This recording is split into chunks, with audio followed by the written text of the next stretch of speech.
Welcome to Let's Chop It Up. Hey, we're back here again today. This is part three of the Entrepreneurship series, and we're talking about the success today. I want to go back and have you reintroduce our guests, which is Joshua, Willie, Tanika, and Rashawn. They'll give you a quick bio of their business, themselves, and then we'll jump into our topic for today. Josh? Well, I'm Joshua Armstrong. I live in South Jersey, New Jersey, and I'm an entrepreneur. I have a couple different entrepreneur ventures that I operate, but one of the most ones I'm really proud of is the one called New Jersey Delivery and Every Service, where our motto is we pick up and deliver whatever we can. All right, Willie? Hello, everyone. My name is Willie Combs. I am the president and CEO of Combs and Associates, headquartered out here in the mean streets of Kentucky. We Our IT consulting business specializes in providing services, everything from software development to cloud consulting, helping folks migrate to the cloud, and staff augmentation. Happy to be here. All right, Tanika? Hi, my name is Tanika Bryant. I'm currently in North Carolina, owner of Pivotal Logistics, also by Black Lou Marketing, and Black Business Association, where we help Black businesses to plan, launch, and grow. All right, Rashawn? Hi, everyone. I'm Rashawn Cardwell out of Bakersfield, California, and I am the owner of Safe at Home Healthcare. We do non-medical home health care here in the Bakersfield and Kern County area. So today our topic, and I'm your host, Steve Cardwell. I'm out of Bakersfield, California as well. So we're here to talk about part three of the entrepreneurship, the success. So let's get ready to chop it up. Let's bring it to the table and let's have a talk about it.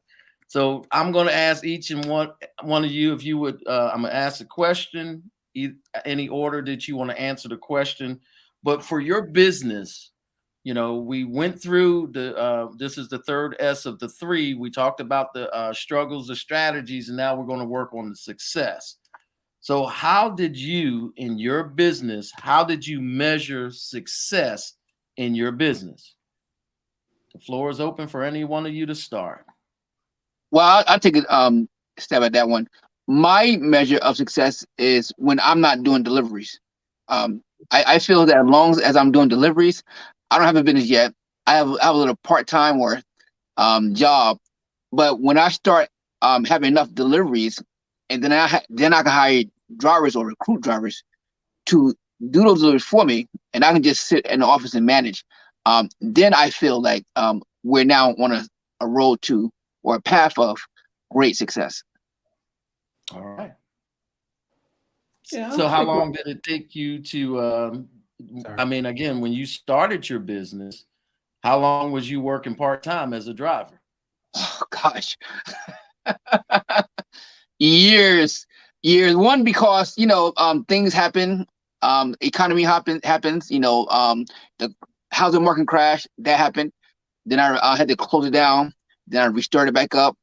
And then I was fortunate to get a couple of good corporate clients. And then again, I started getting more drivers, and then the pandemic happened and cycled through. But now we're pretty much now got some good quality drivers that's available. And almost like a format of DoorDash and Uber. I don't have no employees, all 1099 drivers. And key is that I need to have enough work to make sure everybody stay active and engaged. But and it seems like it's working right now. So Okay. but it took years. Yeah, it took Okay. years. All right. Who's up next?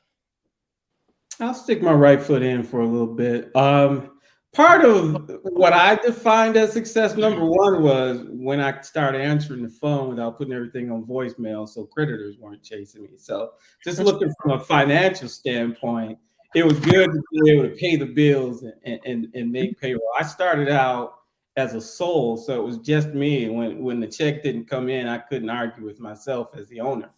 But another key tenet for me that was a measure of success when I start bringing in folks and they start seeing the vision of what I was trying to do with the company and help those folks out. So when you can give folks and they appreciate working and coming to work with you, that to me, that's success. That embodies success. And then with your company, because I know your company is probably the longest running company of the guests that are on. I know that you had some employees that I personally know that were with your company for many, many years. So that to me also says that you have a successful company because you have employees that are with you for many years. Off the top of my head, I can just think of a few people that I've worked with through the IT, and they were part of your company for many years. Some of them still may be there, but I know there were some that was years that have been working for Cohen and Associates. Yeah, I mean, that's a good point, Steve. And a lot of what I wanted to do when I had the vision for starting a company was I saw how the IT consulting game was, and I saw who was winning and who was winning big. So to be able to give more back to the guy that's doing the work, that was something that I always taught it, was that, you're doing the work, you should get the lion's share of it. If I get a little on the, side, that's great. So I would push that forward, and when they start listening to and believing that, and folks can tell when you're sincere.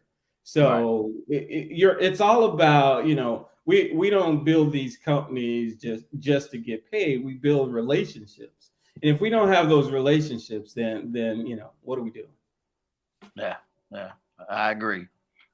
Relationships in the business is very important. I mean, it doesn't matter what business you're in, whether you're providing for somebody or you're as the employer hiring, relationships, whatever business that you're running, you got to have the proper relationship with those that you're around.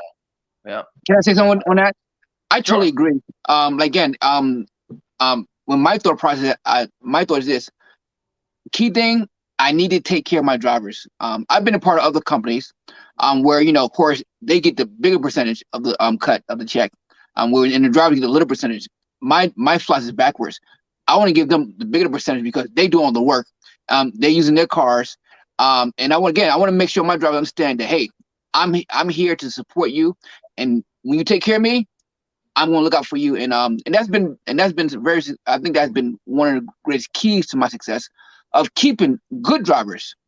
Because again, anybody get a driver. The question is, will it be good or not? And like right now, we deliver breast implants, which are like $1,000 a piece.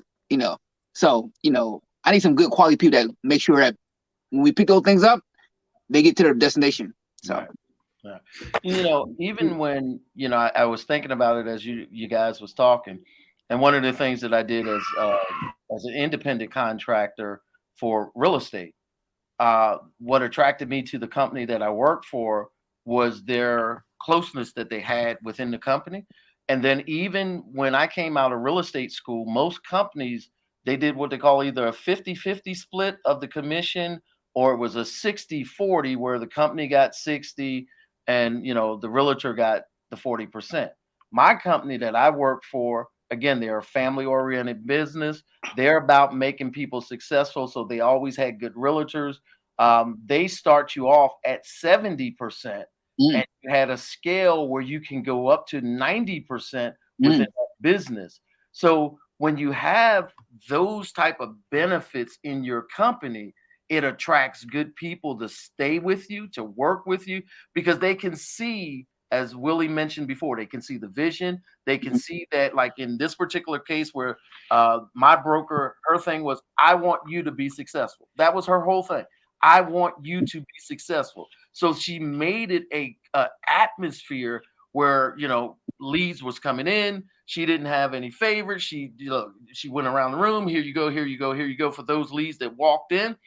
And she shared everything and made it as easy as possible for us to be. And Google is good like that too, from what I understand. They make their atmospheres relaxing. Where you're enjoying what you're doing. So when you build your business and you build it with that type of atmosphere, same thing with the one that I was with, you're happy to go to work for. For me and my business,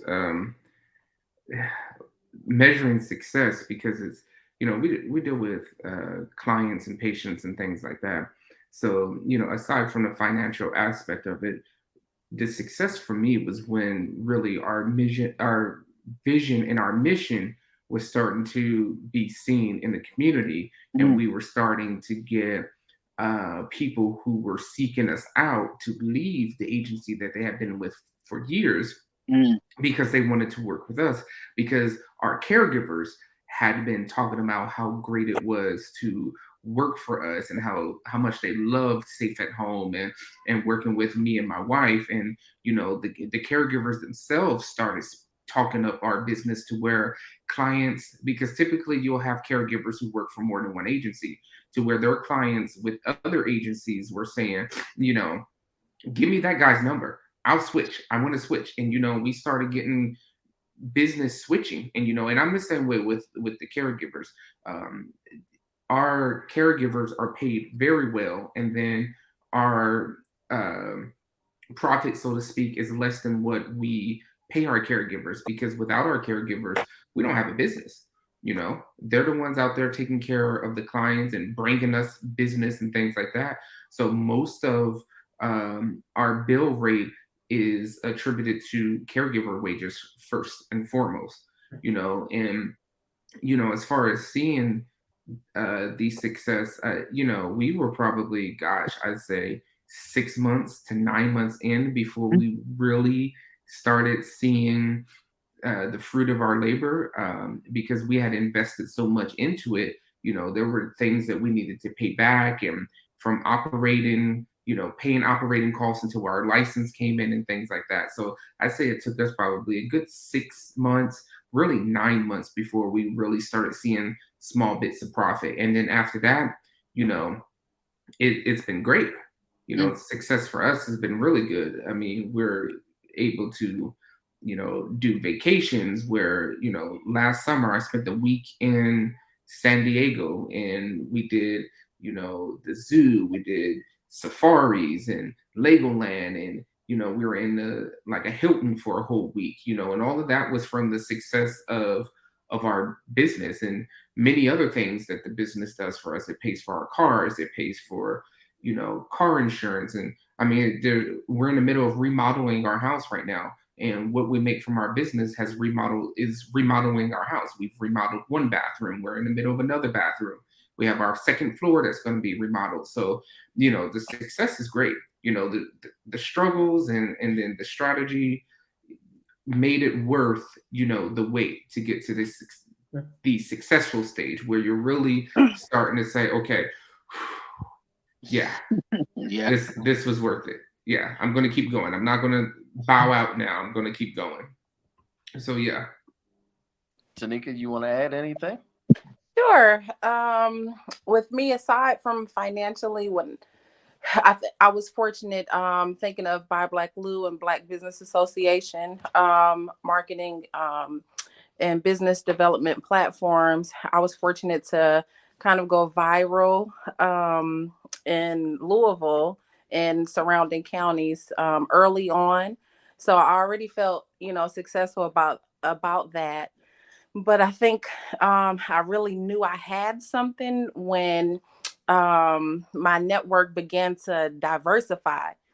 So first we started out and it was, majority the Black community, as you expect. But once once it got going, and we really began to go viral in the city and, surrounding counties, really in much of the state, and, just receiving calls from everywhere, people, buying into the mission and the vision of, what it is that you're doing in the community, and knowing, people in government, Secretary of State, calling, and the mayor, and, everybody calling you. I think it was really at that moment that I really, was like, whoa, we have something here. Yeah, and then the other thing, when I look with your particular one, the Buy Black Lou, Mm-hmm.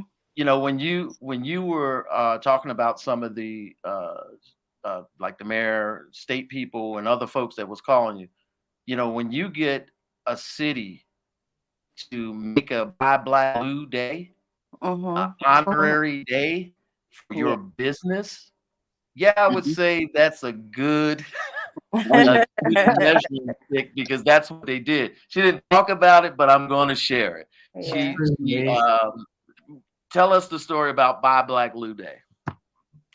Oh wow. Yeah, I was doing a lot of work, obviously, in the community, and there was no Black business ecosystem in the city. And Buy Black Blue sparked the ecosystem.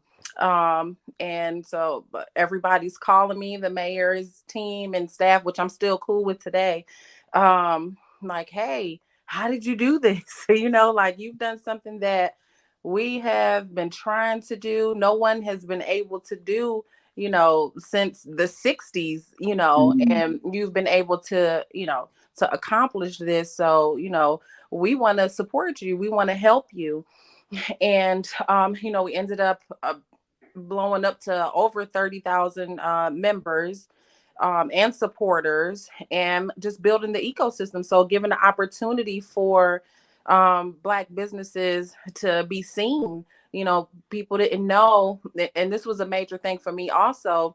A lot of people didn't know that we had more than just soul food restaurants. You know what I'm saying? Like soul food is good. I'm not hating against our restaurants, but you know, a lot of people, especially a lot of Black people, were like, I did not know we had this many lawyers, doctors, primary care physicians, optometrists. You know what I'm saying? Like, oh my God, we are in everything. You know, I did not know that we had, you know, this diversity you know, in businesses here. So it began to create opportunities for a lot of small businesses to get yeah, a lot of business and to be seen and to be known, and then also, you know, have an opportunity to connect them to radio interviews, television interviews, opportunities and finances, and you know, just a lot of things. So it sparked the Black ecosystem that currently today Louisville has. So the mayor, you know, they obviously have been working with them on different boards, you know, and keeping Black businesses and entrepreneurship at the forefront in the city. So working on boards with them, and yeah, they call me, say, look, you know, you bad, girl. You bad. You bad. We want to give you a day. We want to give you a day for all the work that you've done. So That's awesome. yeah, it was great. Yeah, That's you did it on your birthday too, right? Yes, it was on my birthday because I started Buy Black Blue on my birthday. Oh, great. Yep. Yeah.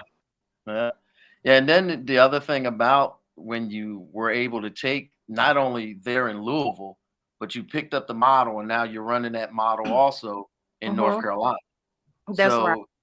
So when I'm looking at something like that, I can definitely say, yeah, you know, that's success when you can take what you're doing and duplicate it somewhere else and it's still successful and it's still growing. I think the last time I talked to you, you were I know you were over 10,000 in North Carolina, right? Mhm. So That's right. where are Over you? 11,000 now. Okay. So Yeah. you're over 11,000 there and Mhm. it's going to continue to grow. And I know that you're planning on eventually venturing out to Philadelphia as one of the areas. Mhm. Any other areas that you have on your map that you're looking at? I would love to venture out to all the cities, you know, who can utilize us. I would love to venture out, you know, and have us obviously everywhere. So yeah. Yeah, yeah, that's great. That's great. You know, yeah. it is just go ahead, Willie. I'm sorry, I didn't mean to cut you off, Steve. I'd be remiss if I didn't point out, Tanika. I mean that's amazing. The fact that I have to say, since I'm one of the older guys on the panel here, just the simple fact what you're doing and the effect as you know, as an old guy, a person of color, to be able to see what success is. Mm.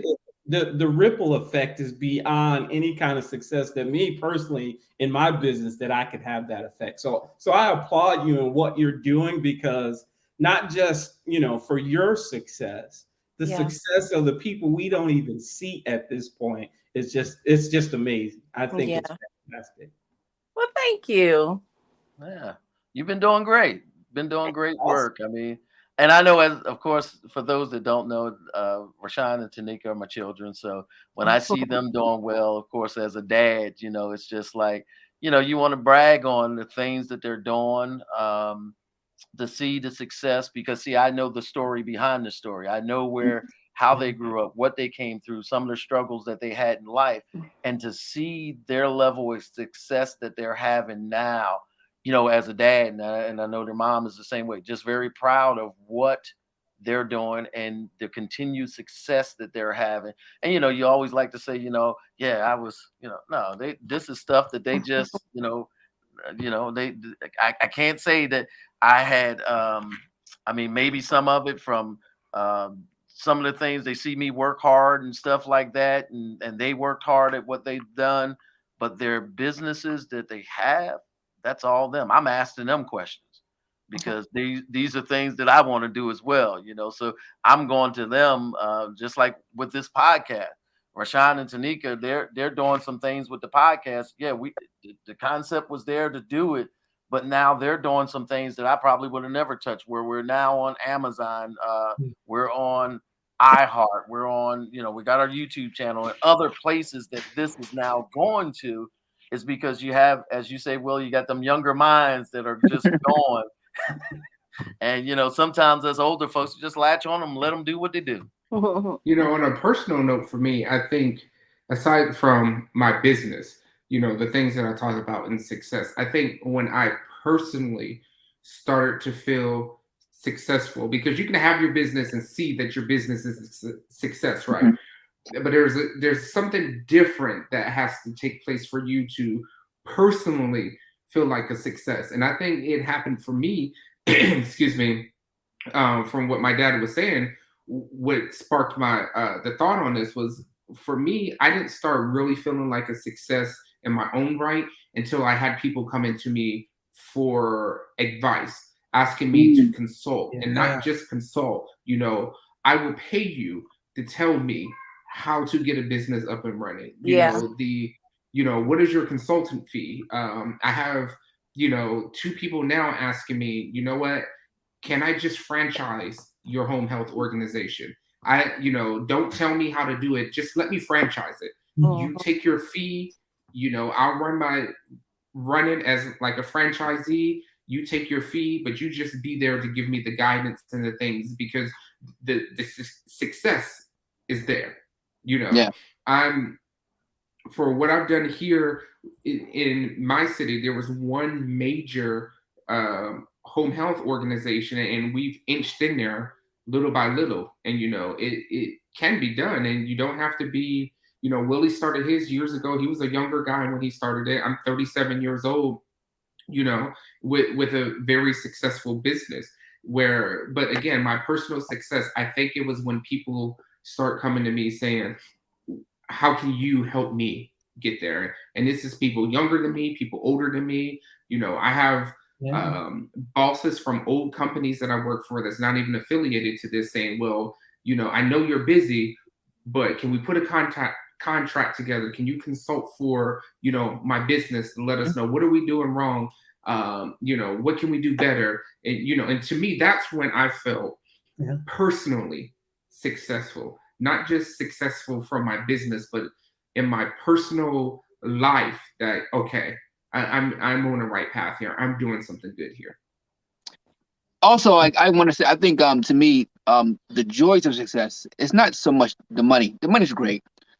But when I hear that people say, oh, Josh, thank you so much for the opportunity, that they were able to pay their rent, especially during the holidays, they were able to just hop on, do some deliveries and make some extra income.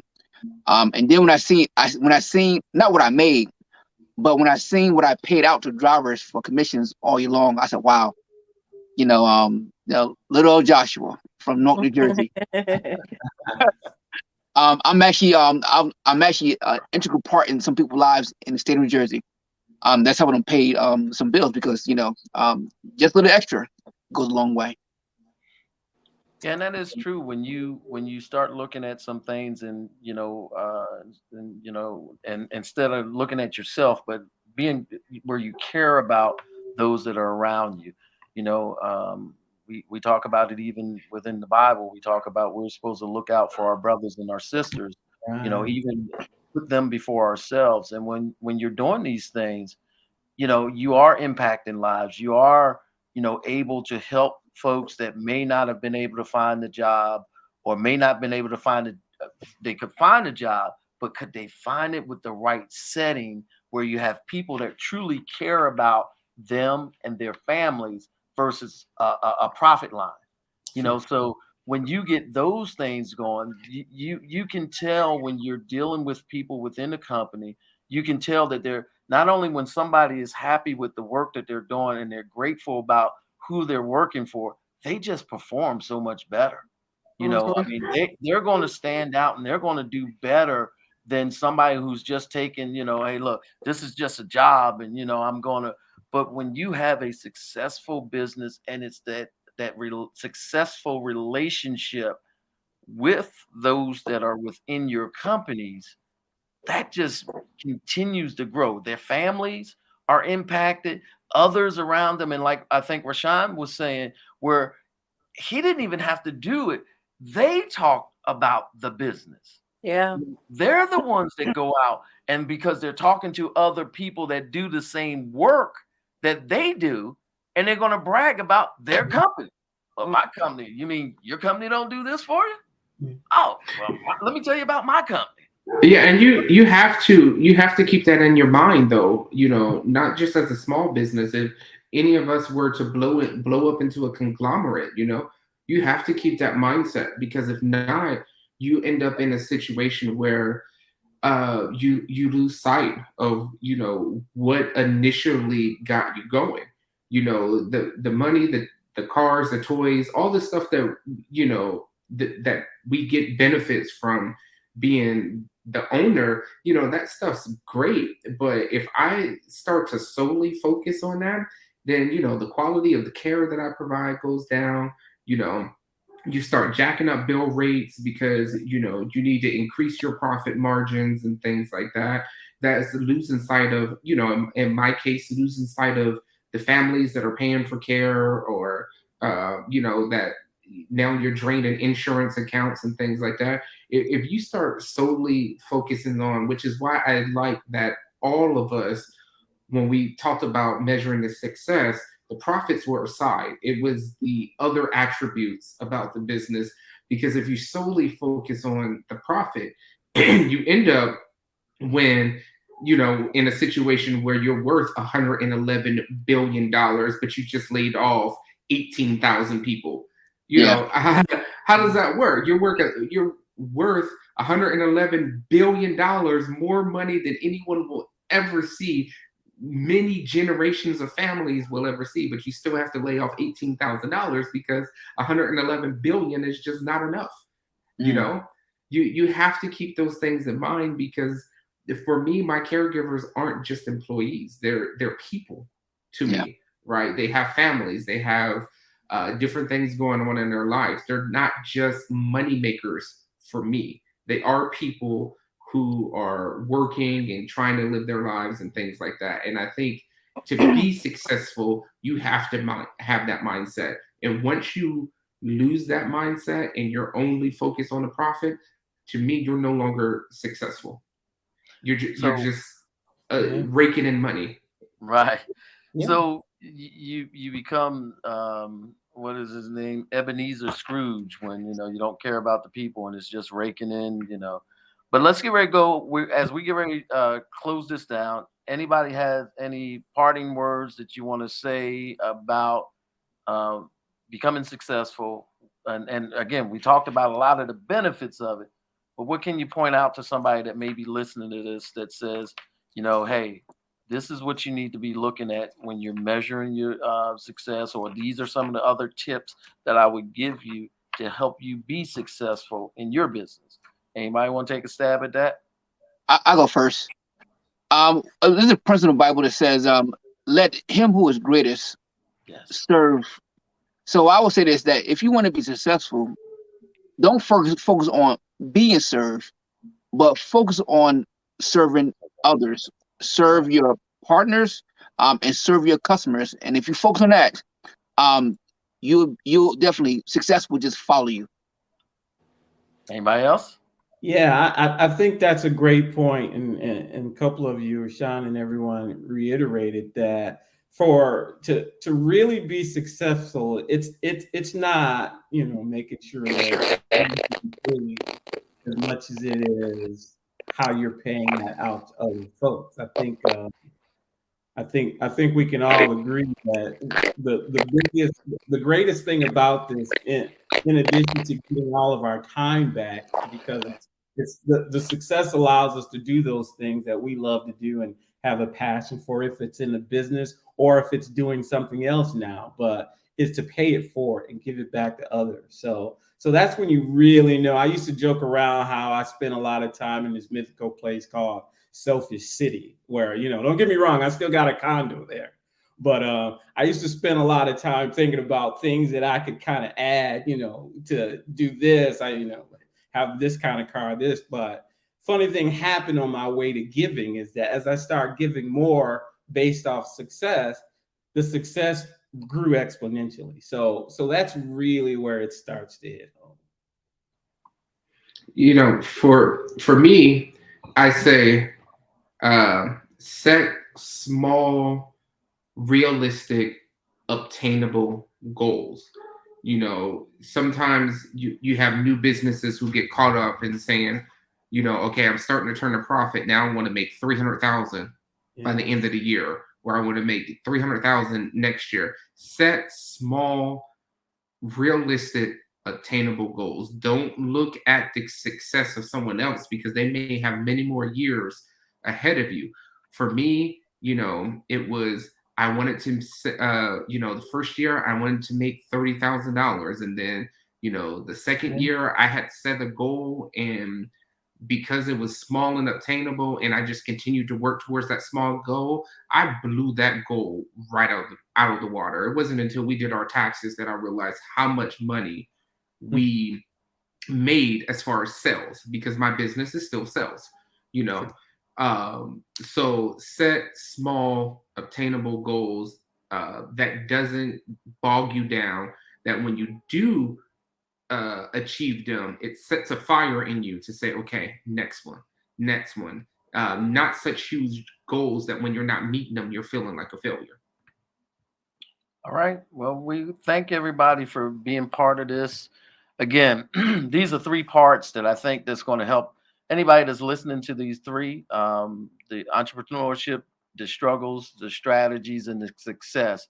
And I believe if you follow these, the folks that was on here, some of the information they put out will definitely help you be successful. But I also say, if you have any questions for any one of them, you can always reach out to us on our Facebook page. You can reach our Let's Chop It Up Facebook page. You can go to our there's an email address on our Facebook page. If you want to reach out to any of them, email us. We'll get back with you. Feed the information to that person and let them reach out to you. Hey, we thank you for being part of this, and we look forward to our next podcast.